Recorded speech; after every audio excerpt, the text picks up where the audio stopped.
Today we will bring you a romantic love story, so let's get started. Don't forget to subscribe to our channel so you don't miss any meaningful stories. The grand ballroom of the Plaza Hotel in Manhattan, New York, shimmered like a crystal palace. Chandeliers hung high, casting a radiant glow that reflected off cascades of white roses arranged in elegant arches, each petal bathed in candlelight. The scent of expensive perfume mingled with the faint clink of champagne flutes, creating an atmosphere of irresistible opulence. 300 guests, New York's elite, interspersed with a few sharp-eyed reporters, filled the rows of velvet chairs, their gazes a mix of curiosity and judgment. This was the wedding of the season, an event expected to cement the legacy of the Whitmore family, one of the city's most powerful dynasties. But for Ella Monroe, the 28-year-old bride standing at the edge of the aisle, it was the pinnacle of a dream she'd scarcely dared to believe. Ella's fingers brushed the delicate lace of her wedding gown, an elegant but simple design, far removed from the ostentatious options Ryan had suggested. Her dark hair was swept into a loose chignon, a single pearl pin glinting under the lights. Her hazel eyes sparkled with a blend of joy and nervousness as she took her first step down the aisle, the string quartet swelling into a tender rendition of Pachelbel's canon. She was no heiress, no socialite, just a freelance artist from Brooklyn, raised in a cramped apartment above her father's deli. Her intelligence and resilience had carried her through art school, through late nights sketching in dim studios, through a life that taught her to guard her heart. Yet here she was, about to marry Ryan Whitmore, the charming, golden-haired scion whose smile could melt any defense. It felt like a fairy tale, fragile but real.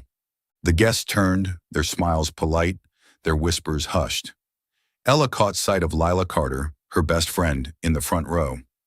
Lila, a freelance journalist with a blunt streak, winked and gave a thumbs up, her bright red lipstick framing a mischievous grin. Ella's nerves eased slightly. Lila had been her rock through the whirlwind engagement, the one who'd warned her about Ryan's playboy reputation, but cheered when Ella insisted she'd seen his softer side. Further back, Margaret Whitmore sat ramrod straight, her silver hair immaculate, her expression unreadable.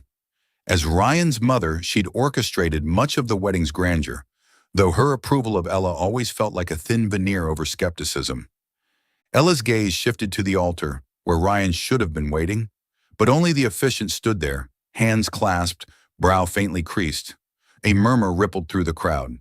Ella's steps faltered, her satin slippers catching on the red runner. Where was he?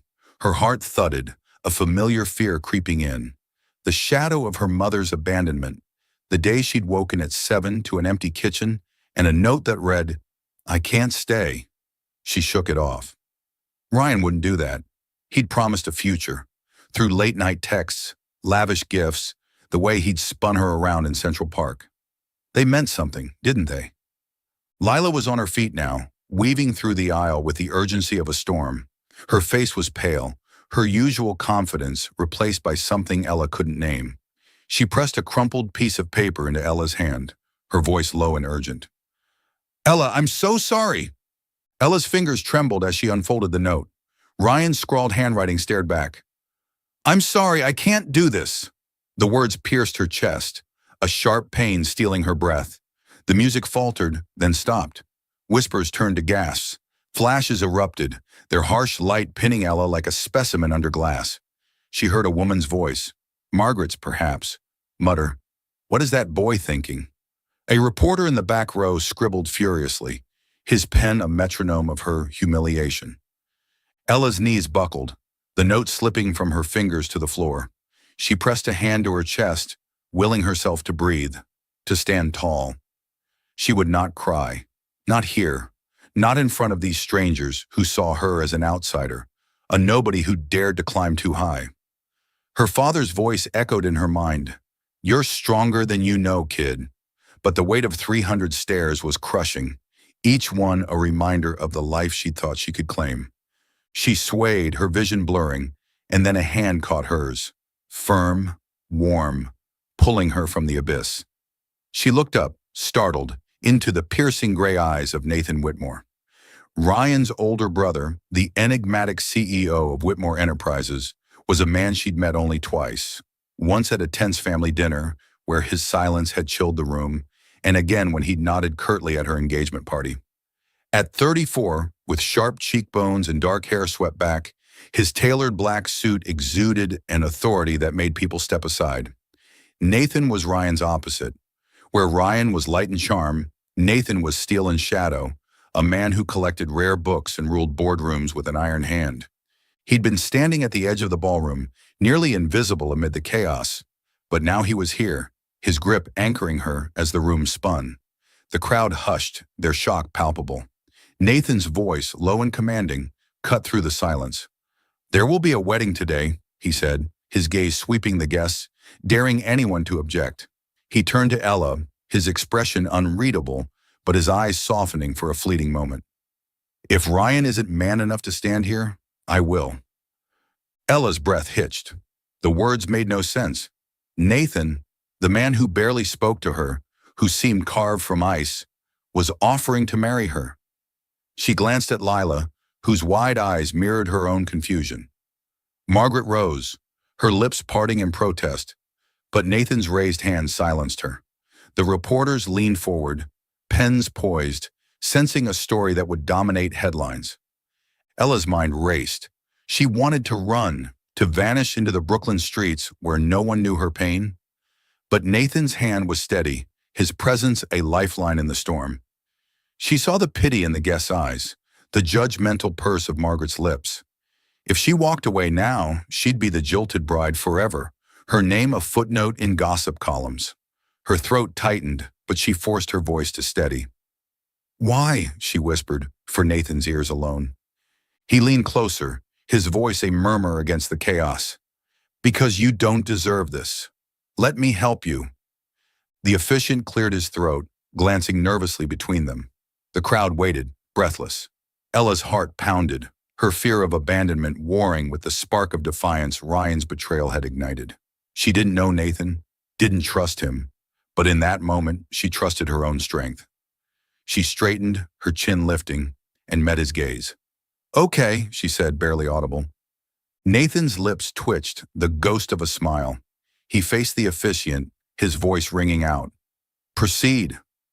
The music resumed, hesitant but resolute, as Ella Monroe, the girl who'd just lost everything, took the arm of Nathan Whitmore, the man who'd just altered her fate. The flashes flared, the whispers grew, and somewhere in the distance, a door slammed shut on the life she'd known. The opulent ballroom of the Plaza Hotel in Manhattan froze in an endless moment. 300 pairs of eyes locked onto Ella Monroe and Nathan Whitmore, the air heavy with shock. Ella stood at the altar, her hands still clasped in Nathan's steady grip, feeling like a castaway adrift in a storm, tethered only by a fragile thread. Ryan's note, "I'm sorry, I can't do this," still echoed in her mind, each word a sharp cut into her pride. The relentless flashes from reporters' cameras blazed, their harsh light threatening to burn her, and the murmurs of the guests rose like a swelling wave, poised to drown her. Nathan's declaration hung in the air. "If Ryan can't be her husband, I will." His voice, low and commanding, reverberated through the ballroom, silencing the room. Ella's mind reeled, unable to grasp the meaning of his words. Nathan Whitmore, Ryan's cold older brother, CEO of Whitmore Enterprises, a man she'd met only a handful of times and exchanged fewer than 10 sentences with, was offering to marry her in front of hundreds of people under the judgmental gaze of New York's elite. This was madness, impossible to be real.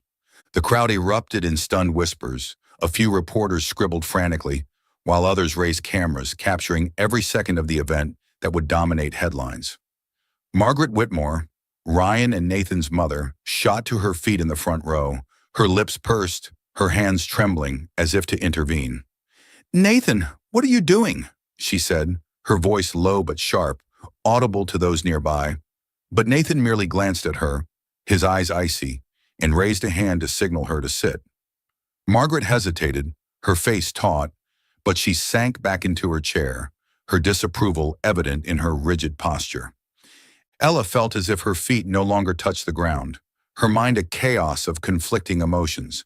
The humiliation of Ryan's betrayal still burned in her chest, but now a new fear arose. fear that she was stepping into a game whose rules she didn't understand. She looked at Nathan, searching for a sign, an explanation in his piercing gray eyes. He stood there, tall and unyielding, his black suit tailored to his commanding frame, but his face revealed nothing beyond absolute control. Why was he doing this? Pity? Family honor? Or some hidden agenda she couldn't yet see? She turned to Lila Carter, her best friend standing nearby, Lila's eyes wide with shock. Lila shook her head slightly, as if to say she didn't understand either, but then leaned in, whispering urgently, "Ella, you don't have to do this. You can walk out of here, head high. Don't let these vultures—" She jerked her head toward the reporters. "See you break." But then Lila paused, looking into Ella's eyes, and added, her voice softer, "But if you stay, don't let them win. Show them you're stronger than this." Lila's words pierced the fog in Ella's mind. She looked around, seeing the pitying stares, the judgmental smirks, and the truth hit her like a blow. If she ran now, she'd be the jilted bride forever, her name tied to failure and shame. But marry Nathan? The thought made her shudder. She barely knew him, a cold, distant man who seemed to live in a world apart from hers. Yet he was here, his hand gripping hers, and in that moment, he was the only thing keeping her from falling apart. Ella took a deep breath, her voice trembling as she whispered, for Nathan's ears only, "Why are you doing this? I don't understand." Nathan leaned closer, his breath warm against her ear, his voice low but resolute, like a vow. "Trust me, Ella. You don't deserve this humiliation today. Let me help you." The sincerity in his voice stunned her, but doubt gnawed at her. Help her? Or help himself? The Whitmores were a family of calculated moves, and she learned from Ryan that beautiful promises could hide dark intentions. But Nathan's eyes, though cold, held no trace of deceit. She felt the strength in his hand, as if he were lending her a piece of the courage she'd lost. The officiant cleared his throat, his gaze flickering between Ella and Nathan, clearly flustered. "Shall we proceed?" he asked, his voice wavering, clutching the ceremonial book tightly. Ella felt every eye on her, the weight of the choice pressing down on her shoulders. She thought of her father, who'd taught her that self-respect was something no one could take away, and of her mother, who'd left her with a note, leaving her wary of rejection. She didn't want to be a victim anymore, didn't want Ryan or anyone to define her. Lila was right. She was stronger than this. She looked at Nathan, her chin lifting, and though her heart still raced, she spoke, her voice small but clear. "Okay." A collective gasp rippled through the room, as if the entire ballroom had been released from a spell. Nathan nodded, a flicker of surprise in his eyes before his controlled mask returned. He turned to the officiant, his voice ringing out, leaving no room for doubt. "Proceed." The string quartet resumed, the notes of the wedding march hesitant but resolute. Ella stood there, her hands still in Nathan's, feeling like a puppet guided by forces she couldn't name. The vows were recited in a haze. Words of love and commitment she repeated like someone in a dream. Nathan slid a gold ring onto her finger, his hand steady, unwavering. The officiant pronounced them husband and wife, and applause broke out, some genuine, some reluctant. Margaret clapped slowly, her smile sharp as a blade. As Nathan led her down the aisle, Ella's legs moved on autopilot, her wedding dress gliding over the red carpet. The cameras followed, their flashes an unrelenting assault. In a corner of the room, Lila rushed forward, pulling her into a tight hug. "You're insane, but I love your kind of insane," Lila said, her voice choked. "I'm staying with you tonight, okay? We need to talk." Ella nodded, her mind still reeling. Nathan stood a few steps away, speaking quietly with a man in a suit, perhaps his assistant. He glanced at her, his expression unreadable, then approached. "Let's go," he said. "The car's waiting outside." The drive to the Hamptons was silent, the city's lights fading into the darkness of Long Island. Nathan sat across from her in the sleek black SUV, the glow of his phone illuminating his sharp features. Ella clutched her wedding bouquet, the white roses beginning to wilt, a symbol of her shattered dream. The Whitmore estate loomed ahead, a modernist masterpiece of glass and steel. its sharp angles stark against the moonlit dunes. Inside, the house was as cold as its exterior, with polished marble floors and minimalist furnishings, devoid of warmth. Nathan led her to a spacious guest suite, its walls adorned with abstract art, a far cry from her cluttered Brooklyn apartment. "This is yours," he said, pausing at the door. "I meant what I said. I won't force anything on you. We can live as roommates if that's what you want. No expectations, no obligations." Ella looked at him, the weight of the day crashing over her. "Why did you do this, Nathan?" she asked, her voice hoarse, her fear of being a pawn spilling out. "Is this about your family, your reputation, or do you just pity me?" He stiffened, his jaw tightening. For a moment, she thought he wouldn't answer. Then he stepped closer, his voice low but firm. "I don't pity you, Ella. I saw someone who deserved better than my brother's cowardice. And yes, my family's reputation matters. But this," he gestured between them, the ring glinting on her finger, "was my choice." She searched his eyes, looking for deceit but finding none. Only sincerity, albeit cold. "And what do you get out of this?" she asked, her voice small but resolute. He hesitated, his eyes flickering with something she couldn't name. "Time will tell," he said finally. "Rest. We'll talk tomorrow." He left, the door closing softly behind him. Ella se desplomó sobre la cama. Su vestido de boda se acumulaba a su alrededor como una nube caída. Her phone buzzed, Lila, texting a string of curses about Ryan and a promise to come soon. Ella touched the gold ring, cold and unfamiliar. Gratitude warred with suspicion, her heart torn between the man who'd saved her from disgrace and the questions about his true intentions. As the ocean whispered beyond the windows, Ella lay down, a bride in a stranger's house, her new life beginning. Uncertain, but carrying a faint spark of hope that she could find herself again. The Whitmore estate in the Hamptons stood like a monument to wealth, its glass and steel facade gleaming under the pale morning light. Ella Monroe stepped out of the black SUV, her single suitcase clutched in her hand, the weight of her new reality pressing against her chest. The wedding at the Plaza Hotel was 3 days ago, a whirlwind of shock and defiance that had left her married to Nathan Whitmore, a man she barely knew, a stranger who'd stepped into the void left by his brother Ryan's betrayal. The gold band on her finger felt foreign, a cold reminder of the impulsive vow she'd made to salvage her dignity. Now, standing before this sprawling mansion, Ella felt like an interloper in a world that wasn't hers. Nathan stood beside her, his tailored suit impeccable, his expression as unreadable as ever. The drive from Manhattan had been silent, the hum of the engine filling the space where words might have lived. He hadn't spoken since they'd left the city, his attention fixed on his phone, leaving Ella to wrestle with her tangled emotions, gratitude for his intervention, suspicion of his motives, and the raw ache of Ryan's abandonment. She glanced at him now, his sharp cheekbones and gray eyes catching the light, and wondered what kind of life she'd stumbled into. "Welcome home," Nathan said, his voice low, almost formal, as he gestured toward the entrance. The word home jarred Ella. Her home was a cramped Brooklyn apartment, its walls papered with sketches, its air thick with the scent of coffee and paint.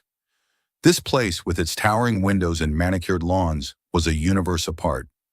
Inside, the estate was as cold as its exterior. Polished marble floors stretched endlessly, reflecting the light from minimalist chandeliers.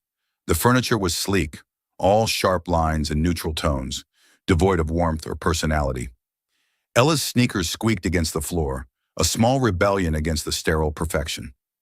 Nathan led her through a maze of hallways, past a grand staircase and a gallery of abstract art, to a spacious guest suite. The room was larger than her entire apartment, with a king-size bed draped in white linens, a sleek desk, and a balcony overlooking the ocean. It was beautiful, but it felt like a hotel, not a home. "This is yours," Nathan said, pausing at the door. He met her gaze, his eyes steady but distant. "I meant what I said at the wedding. I won't force anything on you. We can live as roommates if that's what you want. No expectations." Ella studied him, searching for a crack in his composed facade. His offer was generous, almost too generous, and it fueled the doubts Lila had planted about his intentions. Was this kindness or a calculated move to keep her compliant? "Thank you," she said, her voice cautious. "I just need time." Nathan nodded, a flicker of something, understanding perhaps, crossing his face. "Take all the time you need. I'll be in my office if you need me." He turned to leave, then paused, glancing back. "The kitchen's stocked. Help yourself to anything." He was gone before she could respond, his footsteps fading down the hall. Ella set her suitcase on the bed. The zippers rasped loud in the silence. She unpacked slowly, her few belongings, a handful of clothes, a sketchbook, a worn copy of the bell jar, looking pitifully small in the cavernous room. She hung her favorite sweater in the closet, its frayed sleeves a stark contrast to the pristine surroundings, and felt a pang of homesickness. This wasn't her world. She was Ella Monroe, a 28-year-old artist raised by a single father in Brooklyn, not the wife of a billionaire CEO. Yet here she was, bound to Nathan Whitmore by a ring and a moment of desperation. The first week passed in a haze of adjustment. Ella avoided the main areas of the house, sticking to her room or the balcony, where she sketched the ocean's restless waves. The estate was a labyrinth of luxury: indoor pool, private cinema, a gym with equipment she didn't know how to use. But it felt like a cage, its opulence mocking her simplicity. She refused to touch the credit card Nathan had left on the desk, instead using her modest savings to order art supplies online. She set up a makeshift studio in the corner of her room, her pencils and canvases a lifeline to the life she'd known. Nathan was a ghost in his own home. He left before dawn, his car's engine a faint rumble, and returned late, often after Ella had retreated to her room. Their interactions were brief, polite, and tinged with an unspoken tension. At breakfast, he'd nod over his coffee, his eyes scanning a tablet filled with stock reports. Once, she caught him glancing at her sketchbook, left open on the counter, but he said nothing, his expression unreadable. His coldness wasn't cruel, but it was deliberate, a wall as impenetrable as the glass surrounding the estate. Ella wondered if he regretted his decision to marry her, if she was an obligation he was already tiring of. Her own heart was a battlefield. Ryan's betrayal had left her raw, the memory of his note, "I'm sorry, I can't marry you," a wound that throbbed with every quiet moment. She'd loved him, or thought she had, drawn to his easy charm and promises of a shared future. But the humiliation of the altar, the pity in the guest's eyes, had cracked something in her. She was grateful to Nathan for sparing her that public disgrace, but gratitude wasn't trust. Lila's texts, filled with warnings about the Whitmore's shady past, kept Ella on edge. "He's hiding something," Lila wrote. "Don't let your guard down." Yet there were moments when Nathan's actions belied his icy demeanor. One morning, Ella found a tin of chamomile tea, her favorite, in the kitchen, tucked beside a box of gourmet coffee she knew he preferred. No note, no explanation, but the gesture felt intentional. Another day, a courier delivered a package to her room, a leather-bound journal with creamy pages, perfect for sketching. She traced the embossed cover, her fingers lingering, and wondered if Nathan had chosen it himself. These small acts chipped at her defenses, but they also deepened her confusion. Why did he care, if he barely spoke to her? One evening, restless and unable to sleep, Ella wandered the estate, her bare feet silent on the marble. She found herself in a library, its shelves towering with ancient books, their spines etched with gold. A single lamp glowed on a desk, illuminating a half-open volume of poetry. Keats, she noted, her father's favorite. She sank into a leather chair, the book in her lap, and let the words blur as her thoughts drifted. This house, this marriage, felt like a puzzle with missing pieces. Nathan was at its center, a man of contradictions, cold yet kind, distant yet attentive. She didn't know how to reach him, or if she even wanted to. The sound of footsteps startled her. Nathan appeared in the doorway, his shirt untucked, a glass of water in his hand. He froze, clearly not expecting her. "Couldn't sleep?" he asked, his voice softer than usual. Ella shook her head, closing the book. "This place, it's overwhelming. I don't know how to be here." He hesitated, then crossed the room, sitting in the chair opposite her. The lamp cast shadows across his face, softening its sharp edges. "It's not a home," he said almost to himself. "It's a showcase. My father built it to impress, not to live in." Ella studied him, sensing a rare opening. "Do you ever feel like you don't belong here?" she asked, her voice tentative. Nathan's gaze met hers, and for a moment, the wall between them thinned. "Every day," he admitted, "but it's what I know." He paused, his fingers tightening around the glass. "You don't have to fit into this, Ella. Be yourself. That's enough." The words, simple but earnest, caught her off guard. She wanted to ask more, to probe the man behind the mask, but he stood, the moment slipping away. "Good night," he said, and left her in the library, the poetry book heavy in her hands. Back in her room, Ella lay awake, the ocean's murmur seeping through the balcony doors. She and Nathan were two lonely souls, orbiting each other in this vast, empty house. His promise, no expectations, no pressure, gave her space, but it also left her adrift. She was still healing, still guarding her heart, and Nathan's reserve mirrored her own. Yet in the chamomile tea, the journal, the fleeting honesty in the library, she glimpsed a possibility, a connection, however faint, that might one day bridge their solitude. For now, though, they were strangers sharing a roof, bound by a ring and a choice neither fully understood. The Whitmore estate in the Hamptons, with its transparent glass walls and hushed spaces, had become familiar yet still alien to Ella Monroe. Nearly 3 weeks had passed since the impromptu wedding, and she was still grappling to find her place in this opulent world. She kept to her spacious guest suite, sketching the endless waves of the ocean or working remotely for a small Brooklyn gallery, clinging to her true self. A 28-year-old artist from a working-class family, not the newly minted Mrs. Whitmore of high society. Nathan, true to his word, maintained a respectful distance. His presence felt more through small but meaningful gestures. A tin of chamomile tea in the pantry, a leather-bound journal left on her desk, or an overgrown garden corner being restored into a studio. But these acts, though warm, deepened her confusion, intensifying questions about why he'd married her. Their shared life was a cautious dance, each maintaining an invisible wall. Ella raramente vio a Nathan. Él se fue antes del amanecer y regresó mucho después de que ella se hubiera retirado a su habitación. Their brief encounters, a nod over morning coffee, a fleeting glance when she left her sketchbook on the counter, carried a quiet tension. His reserve wasn't cruel, but it was deliberate, a shield she couldn't penetrate. Ella wondered if he regretted marrying her, if she was a duty he was growing weary of. Her solitude was punctuated by memories of Ryan, his cruel note, "I'm sorry, I can't do this," and the wedding day's humiliation. She'd loved him, or at least the image he'd painted, a charming man promising a future where she could be herself. Loved without fear of abandonment, but his betrayal had shattered that illusion, leaving her with unanswered questions. Why had he run? Was she not enough? These doubts mingled with Lila's warnings about the Whitmores' shady past, keeping Ella on edge, even as her heart sometimes wanted to trust Nathan's kindness.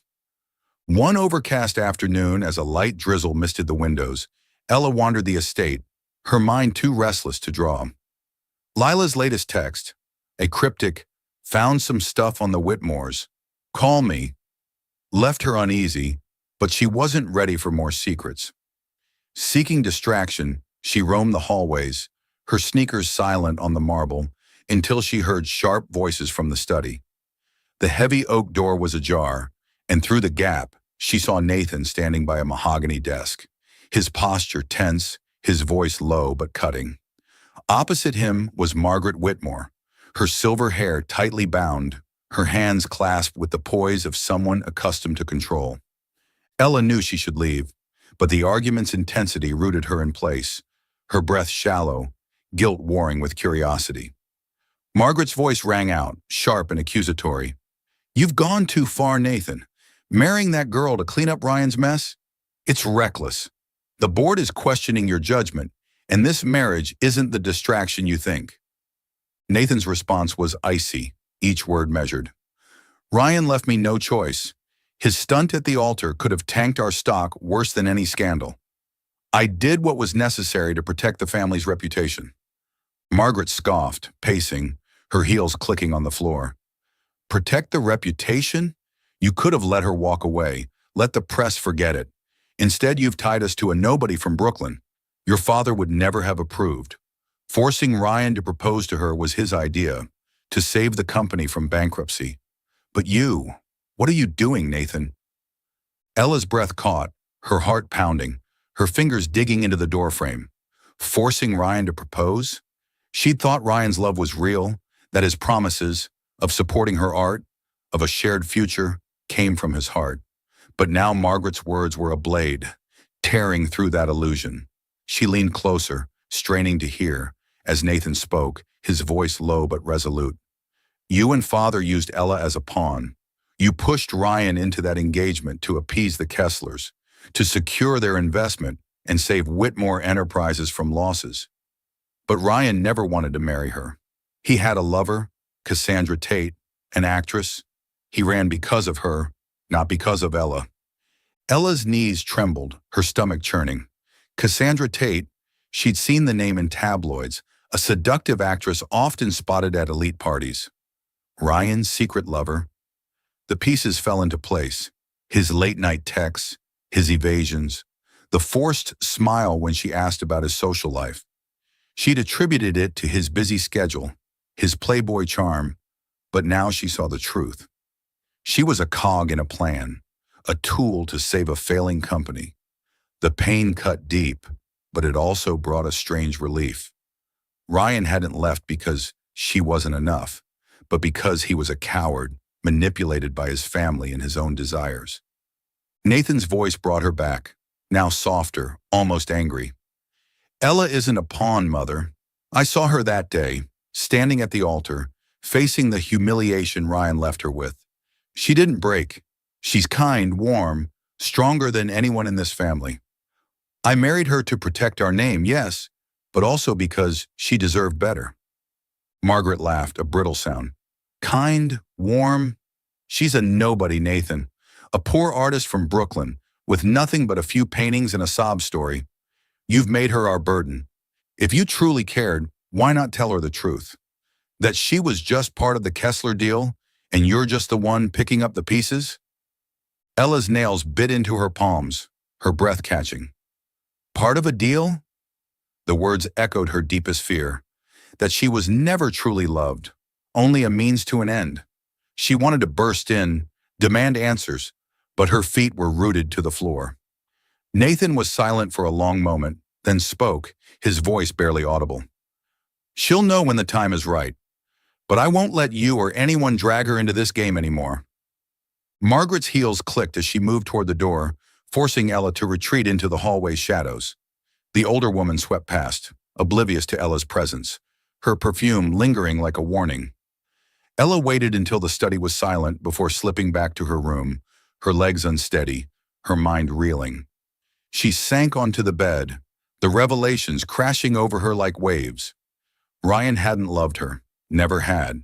She was a pawn in a scheme to save Whitmore Enterprises, a tool to secure the Kessler deal. The truth burned, but it also freed her from the self-doubt that had haunted her. She wasn't to blame. Ryan had fled for Cassandra, for his own selfishness, not because of her, but Nathan's words about her kindness, her warmth, her strength, stirred her. He'd seen something in her, even when she couldn't see it herself.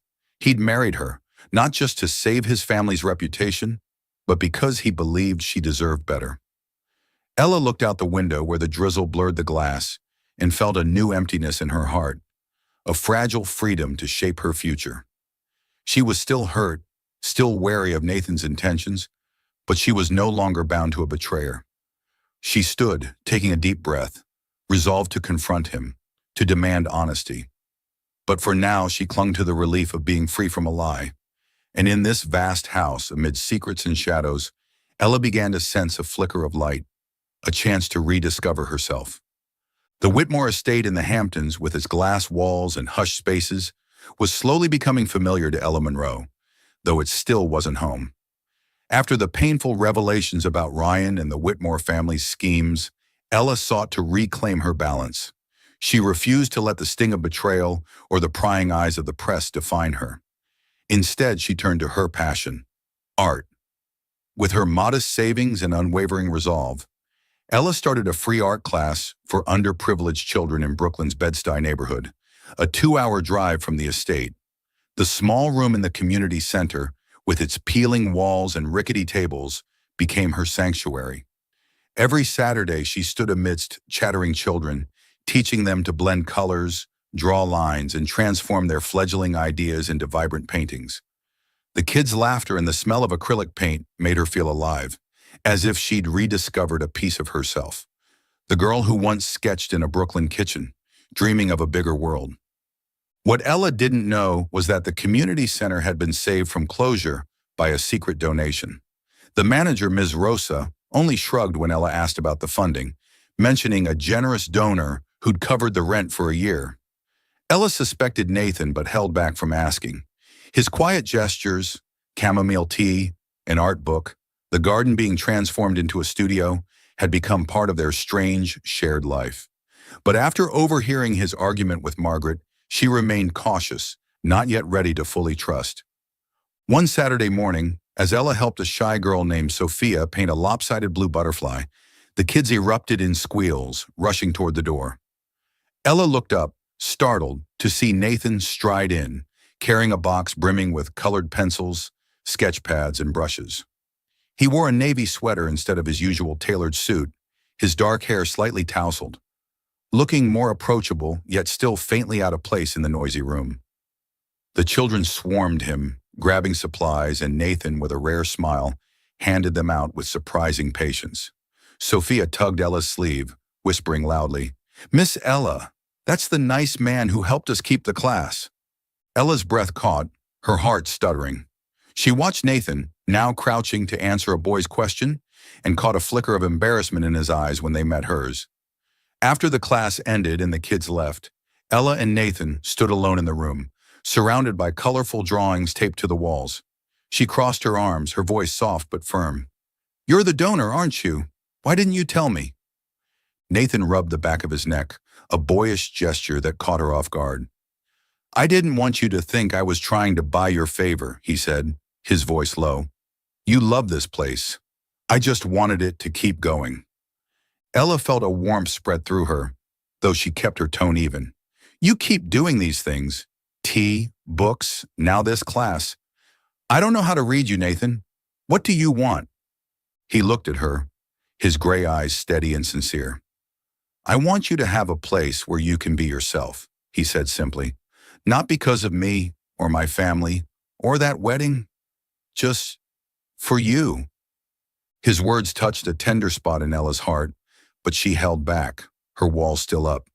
"Thank you," she said quietly, "but I need time to understand you, to understand us."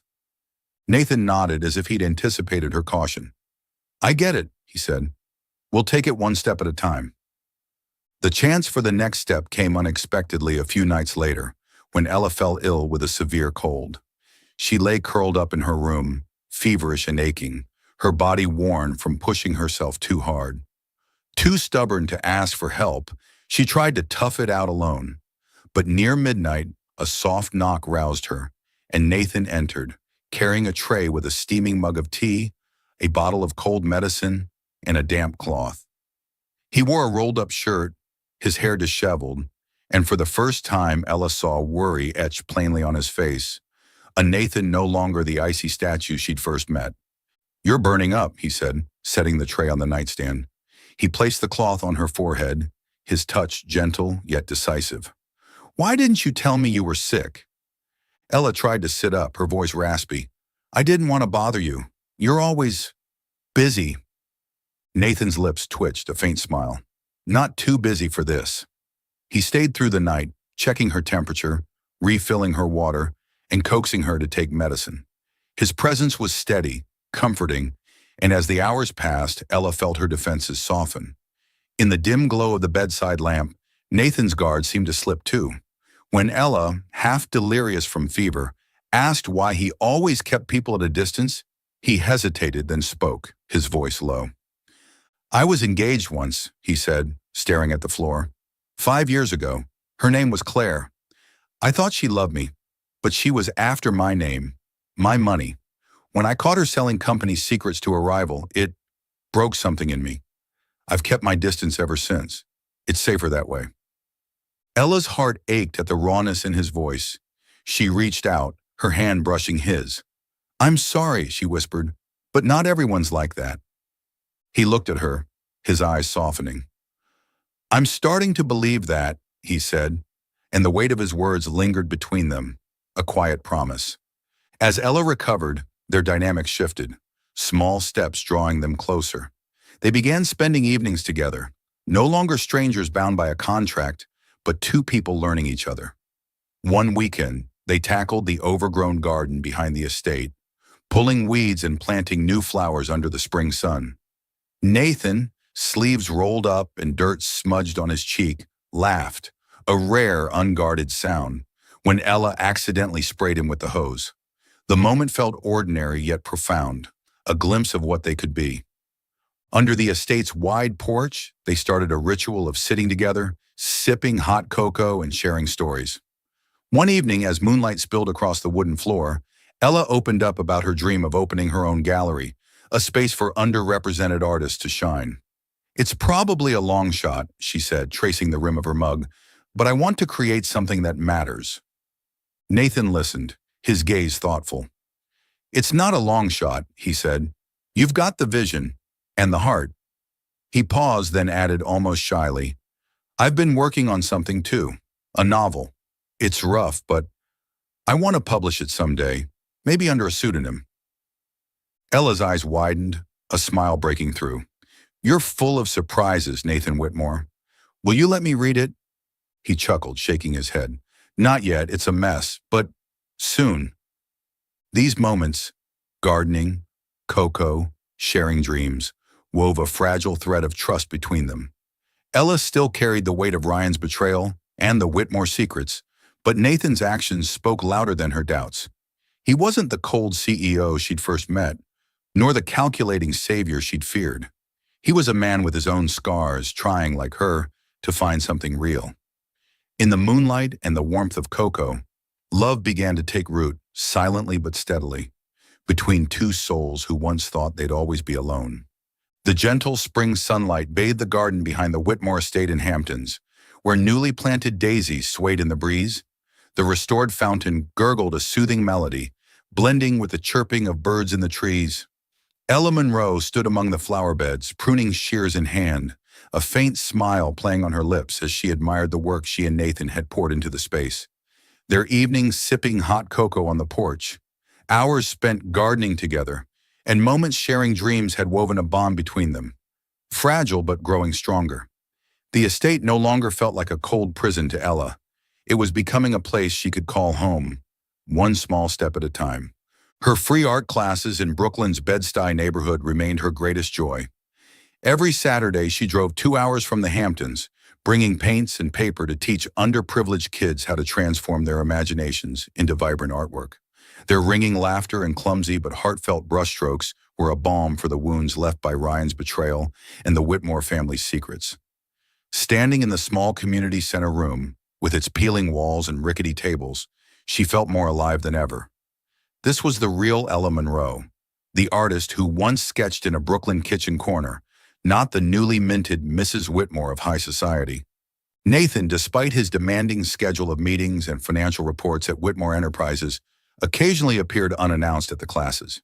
He'd bring a box of art supplies or simply sit in the corner, watching the kids with a subtle smile.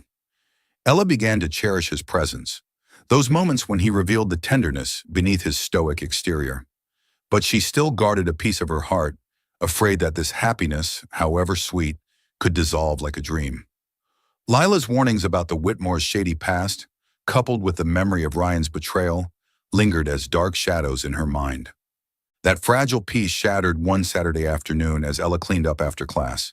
The kids had left, leaving the room filled with their drawings taped to the walls, glittering houses, flying cats, and starry skies. She was stacking paint jars when a black sports car pulled up outside the community center, its engine roaring in the neighborhood's quiet. The door swung open, and Ryan Whitmore stepped out, his blonde hair tousled, his blue eyes glinting with the familiar confidence now laced with bitterness. Ella froze, clutching a box of pencils, memories of the wedding crashing over her like a tidal wave. The curt note reading, "I'm sorry, I can't marry you." The flashing cameras and the humiliation she'd fought to bury. Ryan stood there, hands in his pockets, looking at her with a twisted smile, as if she, not he, were the betrayer. "Ella," he said, his voice smooth but edged with ice, "you look awfully happy, living in my brother's mansion, playing the perfect Mrs. Whitmore." Ella drew a deep breath, forcing herself to stand tall, her voice calm but firm. "Ryan, you have no right to be here. You made your choice when you left me at the altar." Ryan smirked, stepping closer, his gaze scanning her for vulnerabilities. "My choice? You're the one who jumped into Nathan's arms the second I left. Or was that the plan all along, using me as a stepping stone to get to him?" His accusation struck like a knife, making Ella recoil, her breath catching. "What are you talking about?" she demanded, her voice trembling but fierce. "You abandoned me in front of hundreds of people, Ryan. You're the coward, not me." He shrugged, his smile twisted with malice. "Maybe, but who do you think people will believe? A nobody from Brooklyn or a Whitmore betrayed by his own brother?" He leaned in, his voice a venomous whisper, each word sharp as a blade. "I've spoken to some friends in the media. They love this story. Ella Monroe, the schemer, always in love with Nathan and using me to get to him." Ella felt the blood drain from her face, her mind reeling. She wanted to scream, to slap the smug look off his face, but her body froze, her hands trembling so violently the pencil box nearly slipped. Ryan turned, tossing one last jab over his shoulder as he climbed into his car. "Enjoy your fake happiness, Ella." The car roared to life and sped off, leaving her alone in the fading daylight, her heart heavy. Within hours, the rumor spread like wildfire. Tabloids erupted with sensational headlines. Whitmore scandal, bride manipulates brothers to climb social ladder. Articles cited sources close to Ryan, painting Ella as a gold digger who'd orchestrated the entire wedding drama. Photos from the wedding, Ella's stunned face as Nathan took her hand, were distorted to fit a false narrative, as if she'd planned it all. Social media was worse, with thousands of vicious comments calling her a family wrecker, a snake, or a money chaser.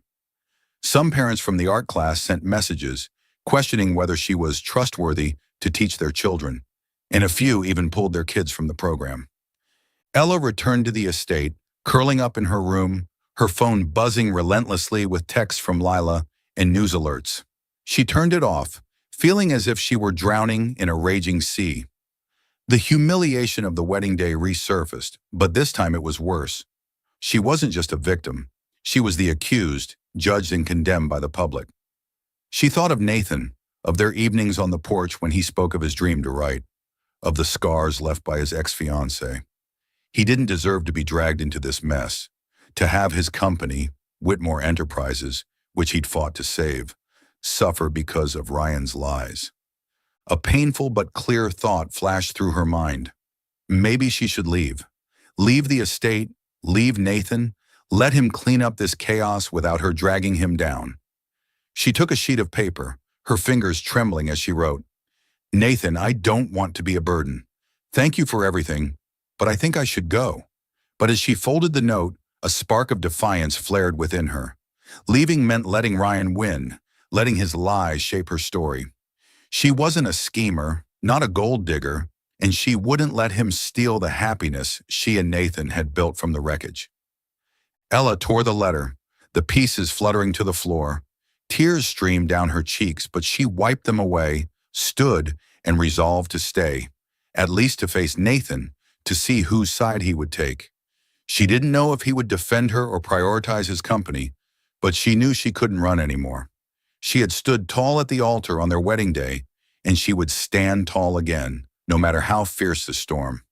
The next morning, the Whitmore estate was cloaked in a tense silence, as if the air itself were holding its breath. Ella Monroe woke with swollen eyes, the vicious tabloid headlines haunting her like a relentless nightmare. She shuffled to the kitchen, intending to brew a cup of chamomile tea to steady her nerves. But her mind was a whirlwind of Ryan's accusations, that she'd used him, that she'd always loved Nathan and orchestrated everything to climb the social ladder. Each article, each social media comment was a stab, cutting deep into the self-respect she'd fought to rebuild since the humiliating wedding day. She didn't know how much more she could endure, or whether Nathan, with all the tenderness he'd shown her, would stand by her or choose to protect his empire. Nathan stood at the kitchen counter, phone pressed to his ear, his voice sharp but controlled, like a general preparing for battle. "Call the PR team now. I want a press conference at headquarters today." No delays. He hung up, turned, and his expression softened when he saw Ella. She stood there, arms wrapped around herself, looking small and fragile in her worn sweater. "Are you okay?" he asked, his voice low, filled with a concern that made it seem as if nothing else in the world mattered more than her in that moment. Ella shook her head, her voice hoarse, almost a whisper. "No, Nathan, I'm not. Ryan, he's destroying me. And your company, I saw the reports saying your stock is dropping." Nathan stepped closer, his gray eyes locking onto hers, unwavering. "The company doesn't matter," he interrupted, his voice firm. "You matter more. I'll handle this, Ella. I promise." She looked at him, her heart pounding, a surge of emotions rising, hope mingled with fear. "Why are you doing this?" she asked, her voice trembling. "You could let me go. Let this die down. The company is everything to you, Nathan. Why risk it?" Nathan took her hand, his touch warm and steady, like an anchor in a storm. "Because I don't want to lose you," he said, his voice low but intense. "I've let too many things slip through my fingers. Dreams, trust, people I cared about.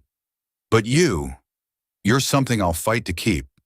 I won't let Ryan or anyone destroy what we're building." His words were like a small flame, warming Ella's chilled heart, but fear lingered. She was afraid he'd change his mind, that the pressure from the board or the Whitmore name would outweigh his feelings for her. She nodded, not daring to say more, but inside a spark of hope flickered. Nathan squeezed her hand lightly before turning away, making another call to arrange the press conference. Ella stood there watching his back, wondering if this moment would mark the beginning or the end of their story. The press conference was held at Whitmore Enterprises headquarters in Manhattan, a gleaming glass tower rising against the city skyline. Hundreds of reporters crammed into the grand conference room, flashes popping relentlessly, the air thick with curiosity and hunger for a scoop. Cameras from New York's biggest networks trained on the podium, where an embossed Whitmore Enterprises logo gleamed in the background. Ella stood backstage, her hands clenched so tightly her nails dug into her palms, her heart hammering like it might burst. Lila Carter, her best friend, stood beside her, holding her hand and whispering encouragement. "He'll do the right thing, Ella. I know he's a cold bastard, but I see how he looks at you. He won't leave you hanging." Ella nodded, but her heart was heavy with worry. If Nathan chose to protect his company over her, she wouldn't blame him. Whitmore Enterprises was his legacy, the thing he'd sacrificed personal dreams to preserve. But that truth didn't make the potential pain any easier. She thought of their evenings on the porch, when he spoke of his dream to write, of the scars left by his ex-fiancée. She thought of the garden they'd tended together, the art classes he'd quietly funded. If he turned away now, those moments would dissolve, leaving her with a broken heart. Nathan stepped onto the podium, his black suit sharp, his face calm but his eyes like steel. He stood there, commanding and unyielding, as if no camera or question could shake him. The crowd hushed, waiting, and he began, his voice ringing clear through the space. "I'm here today to address the rumors about my wife, Ella Monroe, and my family." Murmurs rippled through the room, but he raised a hand, demanding silence, his gaze sweeping the reporters like a warning. "My brother Ryan has claimed that Ella used him to get to me. That's a lie. The truth is, I was the one who begged Ella for a chance." The room fell silent, the sound of cameras clicking like a storm. Ella's heart stopped, her breath caught in her chest. Nathan continued, his voice steady but brimming with emotion, each word carved from his heart. On our wedding day, when Ryan abandoned Ella at the altar, I saw a woman who was strong, kind, and deserving of far more than my brother could ever offer.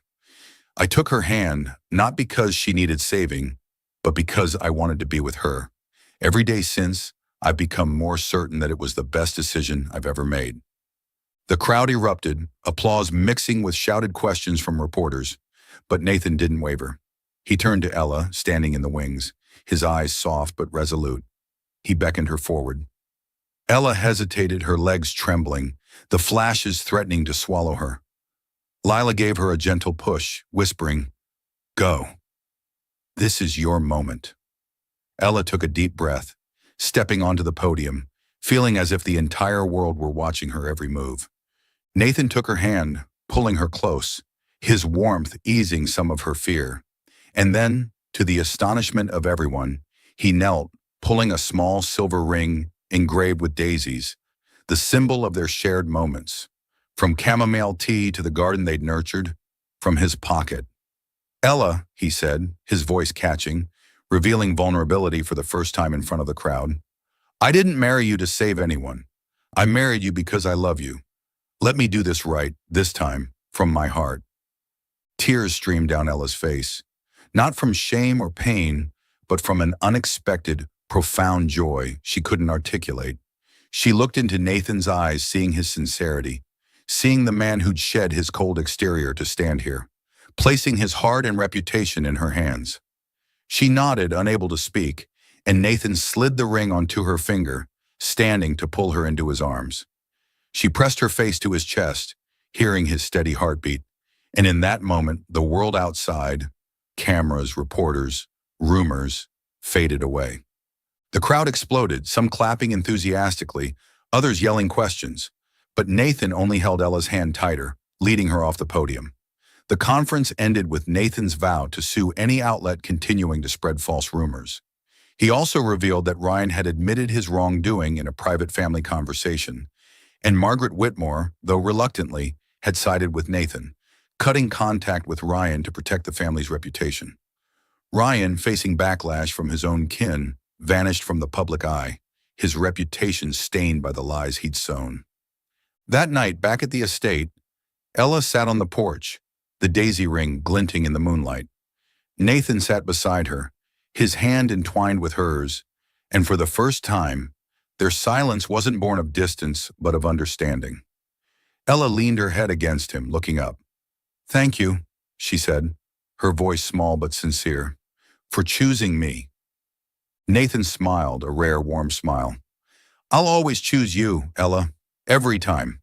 And under the gentle moonlight, they sat together, two once lonely souls who had found each other, ready to face any storm ahead. The sunset cast a golden glow over the garden behind the Whitmore estate in the Hamptons, bathing the blooming daisy beds in warmth. Twinkling fairy lights hung from tree branches, and the restored fountain gurgled a gentle melody, blending with the laughter and chatter of close friends. Ella Monroe stood before a simple wooden table, her white wedding dress flowing lightly in the summer breeze, her eyes sparkling with joy. This wasn't the opulent ballroom of the Plaza Hotel, where she'd once walked down the aisle in humiliation only to be abandoned by Ryan. This was a real wedding, simple but brimming with love, held in the very garden she and Nathan had nurtured, where each daisy was a memory of their journey. A month had passed since the explosive press conference at Whitmore Enterprises headquarters, where Nathan had knelt before hundreds of cameras, declared his love, and proposed with a silver ring engraved with daisies, silencing Ryan's lies.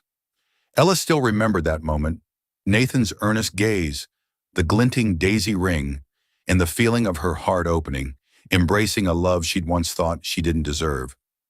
When she nodded, tears streaming down her face, it wasn't surrender or salvation. It was a free choice, a promise from her heart to his. They decided to hold a new wedding, not to flaunt or prove anything to the world, but to celebrate their love. The guest list was small, limited to those who truly mattered. Lila Carter, Ella's best friend, radiant in a sunflower yellow dress, serving as maid of honor.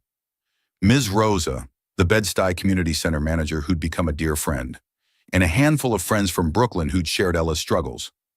Most special were the children from Ella's art classes, dressed in their best clothes, running through the garden, clutching drawings they'd made as wedding gifts.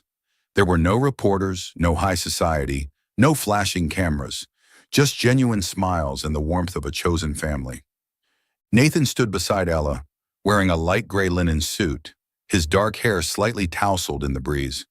He couldn't take his eyes off her, his gaze filled with admiration and a deep love he'd once hidden behind a cold facade. As they exchanged vows, his voice was steady but rich with emotion, promising to love and protect her through every storm. Ella, her voice trembling slightly, vowed to be his partner, not just in sunny days, but in the darkest nights. They exchanged rings, Ella's daisy ring and a simple silver band for Nathan, and when the officiant pronounced them husband and wife, the children's cheers and applause rang out, making them both laugh. The reception unfolded in the garden, with white silk ribbons draped overhead and wooden tables laden with simple but delicious food, sandwiches from Ella's favorite Brooklyn deli, pastries from a local bakery, and wine Nathan had selected from the estate's cellar. The kids ran everywhere, playing tag, while Lila led an impromptu dance under the lights. Ella and Nathan sat together, hand in hand, watching everyone revel in the joy, feeling a peace they'd never known. Lila, after a few glasses of wine, pulled Ella into a tight hug. "I told you so," she whispered, eyes twinkling. "That cold guy has a heart, and it's yours." Life after the wedding wasn't a perfect fairy tale, but it was rich with meaning. Ella continued running her art classes in Bed-Stuy, expanding the program with Nathan's quiet support. She began planning her biggest dream, a gallery in Brooklyn, a space for underrepresented artists to showcase their work and find their voice. She spent mornings visiting potential locations, sketchbook in hand to jot down ideas, and each small step forward made her feel she was living true to herself.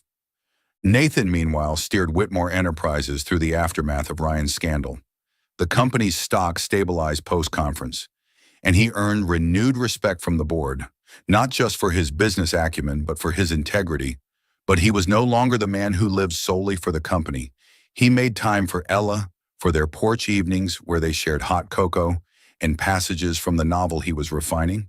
He began sending early chapters to a publisher under a pseudonym, and whenever Ella read them, she saw a piece of his soul, profound, vulnerable, and full of hope. They weren't immune to challenges. The press occasionally dredged up the past, and some of Nathan's business partners remained wary due to old rumors. But Nathan stood by Ella, not just as a husband, but as a partner, ready to face any storm. There were nights when Ella woke, haunted by memories of the first wedding, but Nathan was always there, pulling her into his arms, whispering that she'd never face the darkness alone again. One vibrant autumn afternoon, Ella sat in the Bed-Stuy Community Center, surrounded by her students as they painted a mural for the neighborhood. Their brushes created a vivid scene, houses, trees, and a colorful sky, reflecting their dreams of a brighter world. Ella, in a paint-splattered sweater, was guiding a girl named Sophia on mixing blue hues when the kids erupted in cheers. Nathan walked in, carrying a box of cookies and juice for them, a warm smile on his face. "Daddy Nate!" the kids shouted, swarming him, tugging him to the floor to show off their drawings. Nathan laughed, letting them climb over him, his dress shirt quickly streaked with paint. A boy named Jamal, in his overzealous excitement, spilled a jar of blue paint on Nathan's shoes, and instead of annoyance, Nathan chuckled, pulling Ella into a playful hug that left them both smudged with color. "I think we need a mural at home," he whispered in her ear, eyes twinkling. Ella laughed, leaning into his shoulder, watching the kids return to their mural. Sophia ran up, handing Ella a clumsy drawing of a daisy and said, "Miss Ella, you and Mr. Nate are our family, right?" Ella's throat tightened, tears shimmering. She hugged Sophia, nodding. "Yes, sweetie, we're family." As the afternoon sun cast golden rays across the room, Ella and Nathan sat among the kids, hand in hand, paint staining their clothes. She watched the children, their faces glowing with creativity and hope, and felt a profound sense of belonging. This was her family, not defined by blood or wealth, but by love, resilience, and shared dreams. With Nathan by her side through every storm and sunrise, Ella knew she'd found home. Not a place, but a feeling. A promise that they would always belong to each other.